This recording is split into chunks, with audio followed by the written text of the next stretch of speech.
था तब इधर दिक्पाल भी अपने होटल के पर्सनल सूट में बैठा हुआ था। मैंने कहा था मुझे फोटोग्राफ चाहिए। सर, हम लोगों ने बहुत कोशिश की, लेकिन पूरे गुड़गांव में किसी को नहीं पता कि टाइगर दिखता कैसा है। उसके कमरे का दरवाजा खुला। सामने ईशांत खड़ा था। ईशांत वही लड़का था जिसने अनन्या को छेड़ने की कोशिश की थी और बाद में अभिनव से मार खाई थी। उसके हाथ में एक फोटोग्राफ था। ईशांत ने वो फोटो तुरंत दिक्पाल को थमा दिया था। जैसे दिक्पाल ने उस तस्वीर को देखा, उसकी आंखें फटी की फटी रह गई थी। उसने अपना चश्मा उतार दिया था। दिक्पाल ने पहले घूरकर अभिनव की उस फोटो को देखा और फिर अपनी नजरें ऊपर करके ईशांत को घूरना शुरू कर दिया। इस फोटो में इसका पूरा चेहरा क्यों नहीं दिख रहा है ईशांत? दिक्पाल की आवाज कपकपा रही थी। भले ही अभिनव का चेहरा अंधेरे की वजह से पूरा नहीं दिख रहा था, लेकिन गाड़ी के हेडलैम्प की लाल लाइट उसकी साइड प्रोफाइल से टकराकर उसके गुस्से को दर्शाने के लिए काफी थी। सर, वो रात का टाइम था ना, इसलिए। ईशांत की बेबुनियाद सफाई सुनते ही दिक्पाल के तेवर और भी कड़क हो गए। तेरे मोबाइल में टॉर्च नहीं है या उससे जाकर दिन में नहीं मिल सकता था तू? दिक्पाल का गुस्सा पूरे कमरे में गूंज उठा, जिसके साथ ही सामने खड़ा ईशांत कांपते हुए गिड़गिड़ाने लगा। सर सॉरी सर, अगली बार ऐसा नहीं होगा sir. Shut up and get out. जब तक मैं ना बुलाऊं अंदर मत आना। सिर झुकाकर ईशांत तुरंत ही होटल के उस कमरे से बाहर निकल आया। इसी वक्त दिक्पाल ने भी अपना पसीना पोंछते हुए सिगार जला ली। मतलब वो सच में आ गया है टाइगर। दूसरी ओर इसी टाइगर यानी अभिनव का चेहरा लटका हुआ था, क्योंकि उसे अपनी मनचाही नौकरी नहीं मिल रही थी। क्या प्रोटॉन में ही और कोई पोजीशन खाली नहीं है मैम?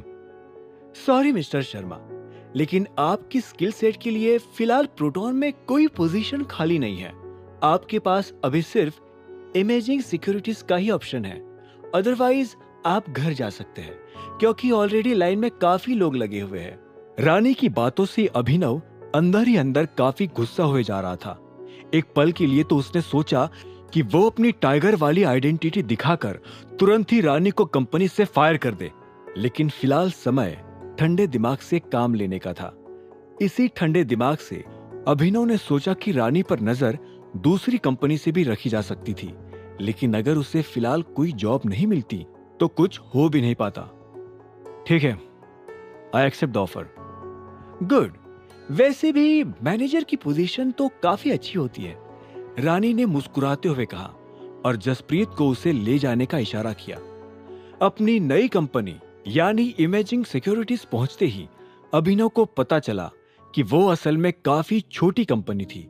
उसे फिर इस बात का भी एहसास हुआ कि रानी ने उसे सीधा मैनेजर की पोस्ट इसलिए दे दी थी क्योंकि छोटी मोटी कंपनी का मैनेजर होना कोई बड़ी बात नहीं थी। लिसन एवरीवन, मिस्टर अभिनव गढ़वाल ने ये कंपनी ज्वाइन कर ली है और यही तुम्हारे नए मैनेजर है। जैसा कि मैं हर बार कहता हूँ, बिजनेस से रिलेटेड सारी चीजें इन्हें ही रिपोर्ट करना। Got it? जसप्रीत ने इमेजिंग सिक्योरिटीज के सारे एम्प्लॉयज को एक साथ इकट्ठा करते हुए कहा, जिनकी तादाद मुश्किल से 50 भी नहीं थी। Yes sir. सभी एम्प्लॉयज की आवाज गूंज उठी। अभिनव को भी महसूस हुआ कि अब उसे कुछ कहना चाहिए था। Hello everyone, thank you for welcoming मी। मैं प्रॉमिस करता हूं, एक साथ मिलकर हम इस कंपनी को इंडस्ट्री में सबसे टॉप पर लेकर जाएंगे।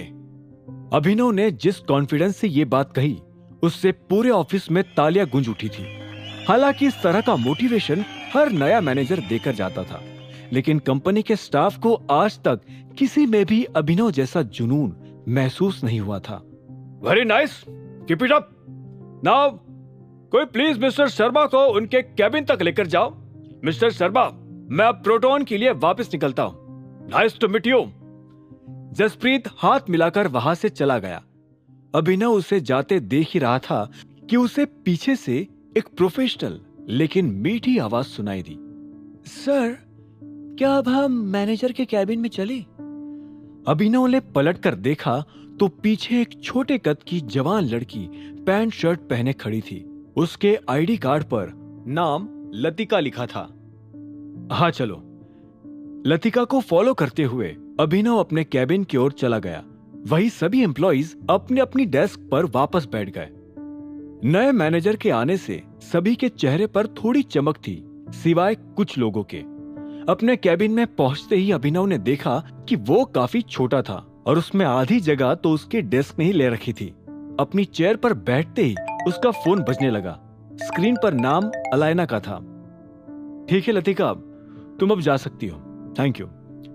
लतिका के जाते ही अभिनव ने फोन उठा लिया। हेलो नंदिता। कॉल की दूसरी साइड अलायना हंस पड़ी। तुम्हारे मुंह से अपना पुराना नाम सुनकर मुझे पता नहीं क्यों काफी अच्छा फील होता है। एनीवेज, आज शाम फ्री हो? कुछ डिस्कस करना था। आगे की कहानी जानने के लिए देखें अगला एपिसोड सिर्फ पॉकेट एफएम के यूट्यूब चैनल पर, और द रिटर्न ऑफ टाइगर के सारे एपिसोड्स को सुनने के लिए डिस्क्रिप्शन में दी लिंक से डाउनलोड करें पॉकेट एफएम ऐप।